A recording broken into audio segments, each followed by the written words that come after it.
নমস্কাৰ YouTube channel Gitartha কথনলৈ আপোনাক স্বাগতম জনাইছোঁ। শ্ৰীমদ্ভাগৱত গীতা ভগৱান শ্ৰীকৃষ্ণৰ স্বমুখ নিঃসৃত বাণীৰূপে পৰিচিত সমস্ত হিন্দু শাস্ত্ৰৰ সাৰ, পৃথিৱীৰ প্ৰায় সমস্ত ভাষালৈ অনুদিত সৰ্বাধিক জনপ্ৰিয় এই গ্ৰন্থভাগীৰ এটি সৰল অনুবাদ আপোনাৰ সন্মুখত উপস্থাপন কৰিব বিচাৰিছোঁ। আশা কৰোঁ ইয়াৰ মাধ্যমেৰে আপোনাৰ জীৱনত এটি নতুন আলোকৰ সন্ধান পাব, লগতে সমাজলৈকো আনিব পাৰিব এক শান্তি, মৈত্ৰী আৰু আনন্দৰ নতুন জোৱাৰ। আহকচোন আমি এই শাস্ত্ৰভাগীৰ ভিতৰলৈ সোমাই যাওঁ। শ্ৰীমদ্ভাগৱত গীতা দ্বিতীয় অধ্যায় শ্লোক সংখ্যা 17। অবিনাশী তু তদ্বিদ্ধি येन सर्वमिदं ततं विनाशमव्ययस्यास्य न कश्चित् कर्तुमर्हति। শব্দাৰ্থ অবিনাশী, অবিনাশী বা নাশ নোহোৱা, তু কিন্তু, তদ তৎ সেইটোক, বিদ্ধি জানিবা, য়েন যিটোৰ দ্বাৰা, সৰ্বমিদম সৰ্বম ইদম এই সকলোখিনি, ততম ব্যাপ্ত হৈ আছে, বিনাশম ব্যয়স্যাস্য বিনাশম অব্যয়স্য ঐস্য এই অব্যয়ৰ বিনাশ, ন নোৱাৰে, কচিত কোনেও, কৰ্তুমৰ্হতি কৰ্তুম অৰ্হতি কৰিব পাৰে। সৰলাৰ্থ যাৰ দ্বাৰা এই সকলোখিনি অৰ্থাৎ দৃশ্য জগত পৰিব্যাপ্ত হৈ আছে তাকেই অবিনাশী বুলি জানিবা। কোনেও এই অব্যয়ৰ বিনাশ কৰিব নোৱাৰে। সৰল পদ্য ভাঙনি।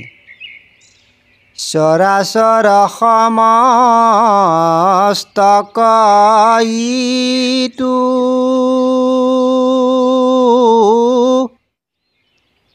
ব্যাপিয়া প্ৰকাশে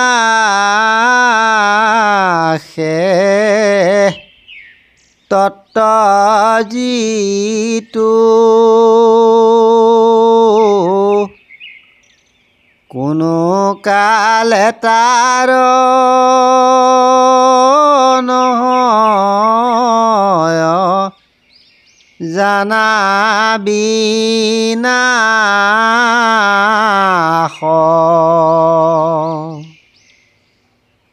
হেন ব্যয়হীন স্বৰূপৰ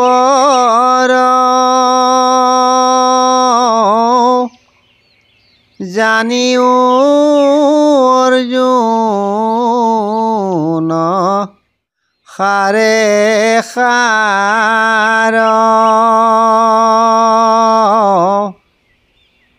কদাপি তোৱাক কৰিতে নপাৰে নাশ। 17 নং শ্লোকৰ সৰল ব্যাখ্যা আৰু সাৰ্বজনীনতা। আগৰ শ্লোক ভাগত আমি প্ৰকাশ কৰিছোঁ যে বিজ্ঞানীসকলে যি ইথাৰ নামৰ এটি কাল্পনিক মাধ্যমৰ সহায়ত বিশ্ব ব্ৰহ্মাণ্ডৰ মাজত বিভিন্ন মহাজাগতিক ৰশ্মি, আকৰ্ষণী বল আদিৰ বিভিন্ন মহাজাগতিক আদান প্ৰদান ঘটি থকাৰ ব্যাখ্যা আগবঢ়াইছিল, এটা সময়ত বিজ্ঞানীসকলে সেই ইথাৰৰ ধাৰণা বাদ দিছিল। কিন্তু এই শ্লোকভাগৰ অৰ্থলৈ মন কৰিলে দেখা যায় যে হিন্দুসকলৰ আস্তিক দৰ্শনে এনে এটা তত্ত্বৰ অৱস্থিতি সদায়ে স্বীকাৰ কৰি আহিছে। এই শ্লোকত কোৱা হৈছে যে আমাৰ সন্মুখত দেখা দিয়া এই পৰিদৃশ্যমান জগতখন মানুহ, জীৱ-জন্তু, গছ-গছনি, চৰাই-চিৰিকটি, পৃথিৱী নামৰ ভূভাগ, আকাশত থকা চন্দ্ৰ, সূৰ্য আৰু তাৰকামণ্ডলী এই সকলোখিনি বিনাশী।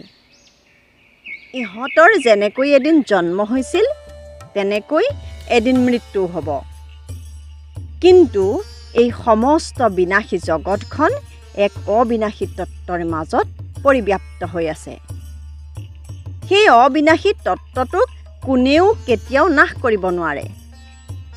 ভাৰততে জন্ম লোৱা শংকৰাচাৰ্য, মাধৱাচাৰ্য, ৰামানুজন, ৰামানন্দ, কপিল জৈমিনী, বেদব্যাস আদি মনীষীসকলে এই অব্যয় তত্ত্বৰ স্বৰূপৰ সুন্দৰ ব্যাখ্যা 1300 ৰচনাৰ মাজেৰে প্ৰকাশ কৰিছে। শংকৰদেৱৰ ভক্তি ৰত্নাকৰ, কীৰ্তন, ভাগৱতৰ ব্যাখ্যা, মাধৱদেৱৰ নামঘোষা, ভক্তি ৰত্নাৱলী আদিও এই তত্ত্বৰ প্ৰকাশক। কিন্তু কিছুমান সূক্ষ্ম বিষয়ত সকলো দাৰ্শনিক একমত নহয়। কোনোৱে জীৱ আৰু ব্ৰহ্ম একে বুলি কয়, কোনোৱে জীৱক ব্ৰহ্মৰ পৰা পৃথক বুলি কয়। শংকৰদেৱে আৰু মাধৱদেৱে জীৱক ব্ৰহ্ম বুলি কৈছে যদিও শংকৰাচাৰ্যৰ মতৰ লগত শংকৰদেৱৰ মত নিমিলে। এই সূক্ষ্ম বিষয়সমূহৰ আমি ভিতৰলৈ যাব খোজা নাই যদিও জীৱৰ বা আত্মাৰ স্বৰূপ কি এই ধাৰণা দিবলৈ এই কথাখিনি অৱতাৰণা কৰিব লগা হৈছে। আমাৰ বিচাৰত এই শ্লোকত অবিনাশী বুলি আত্মাৰ কথাই কোৱা হৈছে, যিহেতু 2য় অধ্যায়ৰ 11 নং শ্লোকৰ পৰা 30 নং শ্লোক পৰ্যন্ত কেৱল আত্মাৰ স্বৰূপৰ কথাই বৰ্ণনা কৰা হৈছে। এই শ্লোকভাগৰ প্ৰাসংগিক অৰ্থ হৈছে অৰ্জুনৰ শোক নিবাৰণৰ বাবে অৰ্জুনক আত্মা বিষয়ক জ্ঞান প্ৰদান কৰা। এই ক্ষেত্ৰত আত্মা বিষয়ক জ্ঞান লাভ কৰাটো অৰ্জুনৰ বাবে প্ৰয়োজন হৈছে বুলি ভগৱানে এইবাবেই ভাবিছে যে ভগৱানে কুৰুক্ষেত্ৰ যুদ্ধখন এখন ধৰ্মযুদ্ধ হোৱাটো বিচাৰিছে। অৰ্জুন এজন প্ৰকৃত কৰ্মযোগী হোৱাটো বিচাৰিছে। পৃথিৱীৰ পৰা অন্যায়, অধৰ্মৰ অৱসান ঘটি পৃথিৱীখন সুখ শান্তিৰে ভৰপূৰ হোৱাটো বিচাৰিছে। গতিকে এই জ্ঞান লাভৰ অন্তত অৰ্জুনৰ মনৰ পৰা মানুহে আচৰণ কৰা সকলো লৌকিক বিচাৰ অন্তৰ্হিত হৈ পৰিব লাগিব। অৰ্জুন তেতিয়া অৰ্জুন হৈ নাথাকিব, হৈ পৰিব পাপ পুণ্যৰ দোষে স্পৰ্শ কৰিব নোৱাৰা এক বিশুদ্ধ আত্মা। স্ববংশ, গুৰু, পিতামহ, আপোন পৰ এই সকলোবোৰ দেহবোধৰ পৰা, সামাজিক বিচাৰৰ পৰা, মানৱীয় দৃষ্টিভংগীৰ পৰা শুদ্ধ বুলি ধৰি লোৱা ধাৰণাহে। এই সকলোবোৰৰ লগত মই আৰু মোৰ এই ধাৰণা দুটা বান্ধ খাই আছে। এই বিচাৰ যেতিয়ালৈকে থাকিব তেতিয়ালৈকে আমাৰ বিচাৰে পূৰ্ণতা, বিশুদ্ধতা, ন্যায়নিষ্ঠতা লাভ কৰিব নোৱাৰে। প্ৰকৃতি কৰ্মযোগী, প্ৰকৃত জ্ঞানী, প্ৰকৃত ভকতজন সদায় এই বিচাৰসমূহৰ বাহিৰত থাকিব লাগিব। সেয়ে ভগৱানে এতিয়া অৰ্জুনক বুজাবলৈ আৰম্ভ কৰিছে, অৰ্জুন, তুমি প্ৰকৃততে অৰ্জুন নোহোৱা, পাৰ্থ নোহোৱা। যদি ভাবিছা সেইবোৰ এৰা। তুমি এতিয়া আত্মাৰ পৰিচয় লৈ নিজেও তাত বিলীন হৈ যোৱা। গতিকে পিছৰ ভিডিঅ'সমূহ পাই থাকিবলৈ আমাৰ চেনেলটো ছাবস্ক্ৰাইব কৰি বেল বুটামটো টিপি থ'ব আৰু লাইক, কমেণ্ট, শ্বেয়াৰ কৰিবলৈ নাপাহৰিব। ধন্যবাদ।